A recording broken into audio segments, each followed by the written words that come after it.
आज हम बात करेंगे 20 जुलाई 2026 जंतर मंतर की वो बात।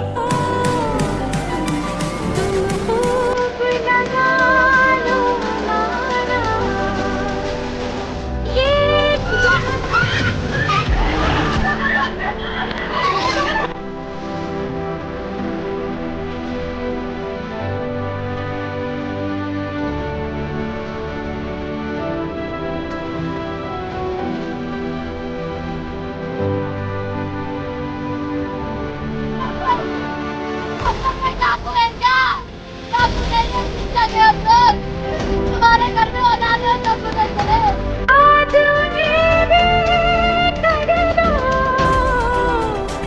जो लौट के घर ना आए, जो लौट के घर ना। जब सवाल सड़कों पे उतर आई, इतिहास हमेशा युद्ध से नहीं, कभी कभी कुछ सवाल व्यवस्था को आईना दिखाने के लिए होता है। किसी ने कहा है जो सच की राहों पे चलते हैं उनकी कदम अक्सर अकेले होते हैं। जो सच के राहों पे चलते हैं उनकी कदम अक्सर अकेले होते हैं। लेकिन याद रखना, इतिहास उन्हीं की लिखी जाती है जो डर के आगे नहीं, अपनी विवेक के साथ खड़े होते हैं, अपनी विवेक के साथ खड़े होते हैं।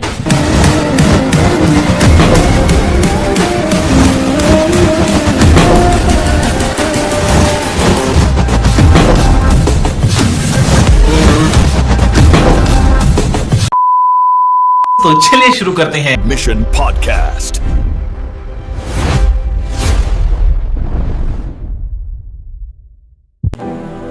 आज हम बात करेंगे 20 जुलाई 2026 जंतर मंतर की। सुबह की शुरुआत सामान्य थी, सुबह की शुरुआत सामान्य थी। दिन ढलते गया और यह देश की पूरे चर्चा का केंद्र बन चुकी थी। आखिर उस दिन क्या हुआ था, आज हम लोग इसी के बारे में जानने वाले हैं। जंतर मंतर लंबे समय से अपनी बातों को शांतिपूर्ण रखने का एक बेस्ट स्थान माना गया था। 20 जुलाई को बड़ी संख्या में लोग अपनी मांगों और सवालों के साथ यहां पहुंचे थे। दिन बढ़ने के साथ भीड़ बढ़ी, सुरक्षा व्यवस्था कड़ी हुई, बैरिकेड लगाए गए और संसद की ओर बढ़ने की कोशिश को रोक लगाया गया। कई समाचार रिपोर्टरों के में झड़प, लाठीचार्ज और आंसू गैस के इस्तेमाल का भी उल्लेख किया गया है। लेकिन क्या कैमरे सच दिखाती है? लेकिन क्या सच्चाई पूरी कैमरा दिखा सकती है? पूरी सच्चाई को दिखा रही है या सच्चाई इससे कहीं और अटके है? आज जंतर मंतर पे लाठीचार्ज हुई है। प्रशासन ने उन विद्यार्थियों के ऊपर में लाठीचार्ज की है। हालांकि कुछ ही पलों में आकर के पुलिस ने ट्वीट किया कि हम लोग इस पे कोई लाठीचार्ज वगैरह नहीं किए, जो कि दुनिया इन चीजों को देख रही है। और आज हमारे मीडिया के कुछ लोग हैं जो चुप्पी साधे हुए हैं। आज वो वक्त है जब हमें देश के साथ खड़े होने की समय आ गई है। वो दिन याद करना चाहिए हमें जिस समय महज बहुत कम उम्र में भगत सिंह हमारे अपने देश के लिए आवाज ही नहीं उठाए, जबकि फांसी की फंदे को हंसते हुए चूम लिए थे। आज बड़ी शर्म की बात है कि हमारे लिए एक साइंटिस्ट अपनी बुढ़ापावस्था में आवाज उठा रहा है।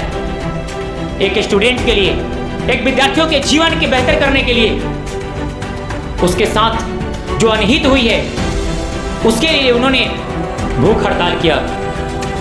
यह हमारे लिए शर्म की बात है कि आज भी युवा उस चीजों को समझ नहीं पा रहे हैं, जबकि ये लड़ाई उन युवाओं का है जिसने अपनी पूरी ताकत झोंक दी थी एग्जाम की तैयारी के पर्पस से।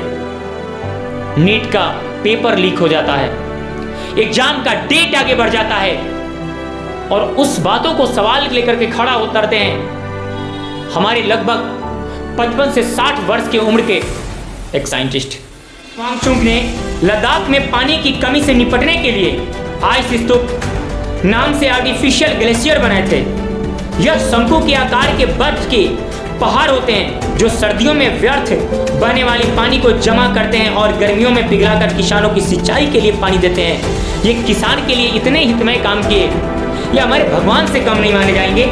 इनकी बात यहीं खत्म नहीं होती है।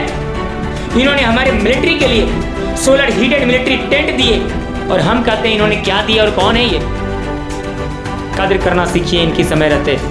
आप समझिए कि हमारे बीच से यदि सोनम वांगचुक ने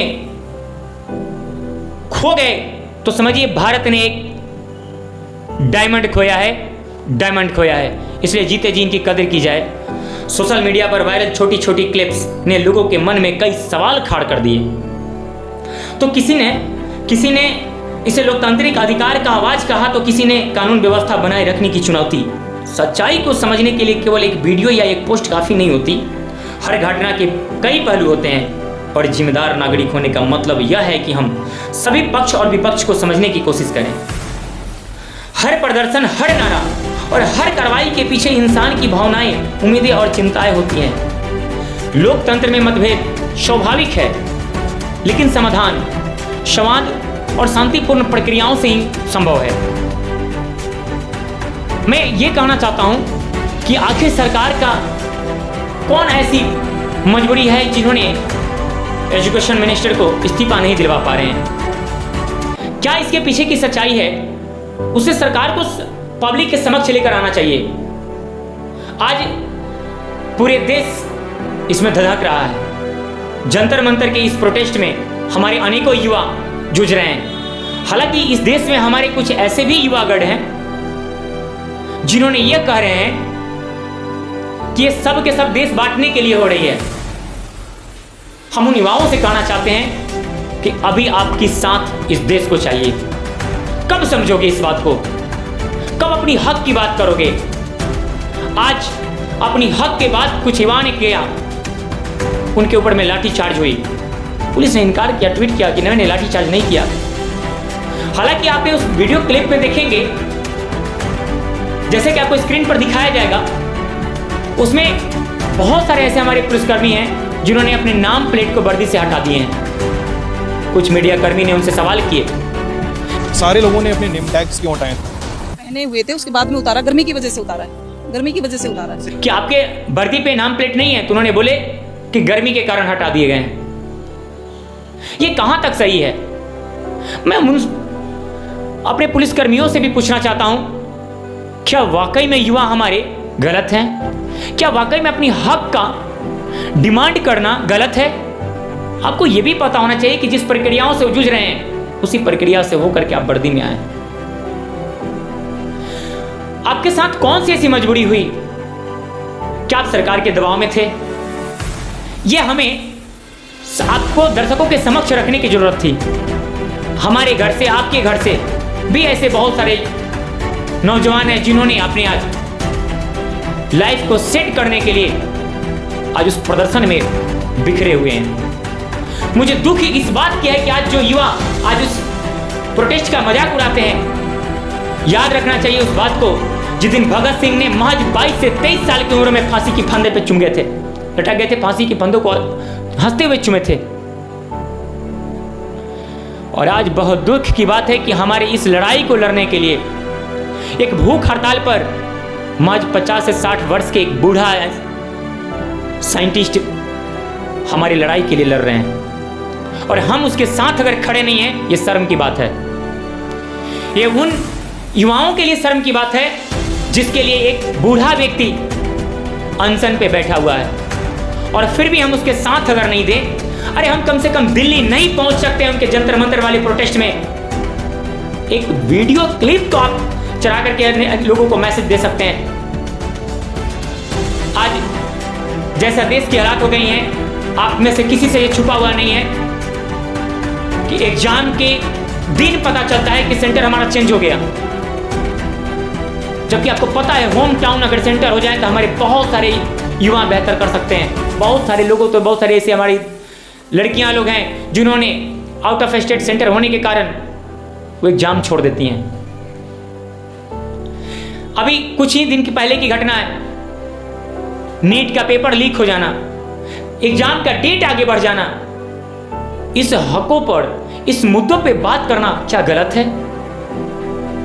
जो सरकार हम लोग ने, जब हम सरकार चुनते हैं उस समय हम लोग को बात बड़ी बड़ी होती है कि हम शिक्षा पर बात करेंगे, हम स्वास्थ्य पे बात करेंगे, लेकिन आज इस प्रोटेस्ट में एक भी नेता, वो पक्ष हो या विपक्ष हो, इस पे सवाल नहीं कर रहे हैं। मैं उनसे भी एक बात करना चाहता हूं, जो युवाओं ने इस क्रिकेट के लिए, क्रिकेट के खिलाड़ियों के लिए इतने फैन होते हैं, उनके लिए अनेकों घंटों तक टीवी पर चिपके रहते हैं, आज एक भी क्रिकेटर ने इसके प्रति अपना बयान नहीं दिया है। मुझे इस चीजों को लेकर के भी सोचना चाहिए। हम किसी के लिए अपनी समय निकालते हैं। आज आप में से बहुत सारे ऐसे लोग हैं जो एक एक खिलाड़ियों के लिए कहीं मतभेद कर लेते हैं, लेकिन क्या आप देखे हैं कि आपके लिए, आपके बच्चों के लिए, जैसे स्टूडेंट हित में एक भी खिलाड़ी का इस प्रोटेस्ट में योगदान नहीं है। ये हमारे लिए सोचने की विषय है। और मैं उन युवाओं से कहना चाहता हूं कि जो हमें तिरस्कार करे, हम उसे तिरस्कार करेंगे। इसलिए मैं आप लोग से यही रिक्वेस्ट करूंगा कि जितना हो सके शायद इस मिशन को सफल बनाने की कोशिश करना चाहिए। मैं उन साइंटिस्ट महोदय से भी कहूंगा कि क्या अगर यह लड़ाई आप उन युवाओं के लिए अगर लड़ रहे हैं जिसने अय्याशी की दुनिया चुन ली है, तो आप तोड़ दीजिए अनशन। अगर आप उस युवा के लिए लड़ रहे हैं जिसने अपनी लाइफ की कोई सोच नहीं है, तो तोड़ दीजिए अनशन। लेकिन ये लड़ाई आप जारी रखिए यदि आप उस युवा के लिए लड़ रहे हैं जिसने रात दिन एक करके, जिसके माँ बाप ने अपने बच्चों को एक बेहतर सपना दिखाने के लिए तैयार किया है। वह बच्चे ने रात दिन एक करके अपने उज्जवल भविष्य के लिए, अपने देश हित में बेहतर से बेहतर बनने के लिए, बेहतर एग्जाम के लिए तैयार हुए हैं। अगर उनके लिए लड़ाई चल रही है तो ये लड़ाई जारी रहना चाहिए, ये लड़ाई जारी रहना चाहिए। किसी ने सच ही कहा है, मंजिल उन्हें नहीं मिलती जो केवल शोर मचाते हैं। किसी ने सच कहा है कि मंजिल उसे नहीं मिलती जिन्होंने सिर्फ शोर मचाते हैं। मंजिल उन्हें मिलती है जो सीखते, समझते और सही रास्ते पे डटे रहते हैं। मैं आज उन युवाओं के लिए कहना चाहता हूं जिन्होंने इस प्रोटेस्ट में शामिल हुए हैं कि वक्त बदलता है, हालात बदलता है, वक्त बदलता है, हालात बदलता है, लेकिन सच्चाई की तलाश को मत छोड़ना, क्योंकि भीड़ हमेशा शोर मचाता है और इतिहास हमेशा सच्चाई तलाशता है। दोस्तों, आज मैं अपनी वीडियो को यहीं पे स्थगित कर रहा हूं। अगर ये वीडियो आपको अच्छी लगी हो तो आप अपने मित्र के पास शेयर जरूर कीजिए। हो सके तो इस प्रोटेस्ट में शामिल होने के लिए इस वीडियो का एक क्लिप आप स्टेटस लगाइए, ताकि बहुत सारे ऐसे युवा हैं हमारे जो नहीं जान रहे, उनको अंदर भी जागरूकता हो। और आप अपनी राय कमेंट में जरूर दें इस प्रोटेस्ट के प्रति।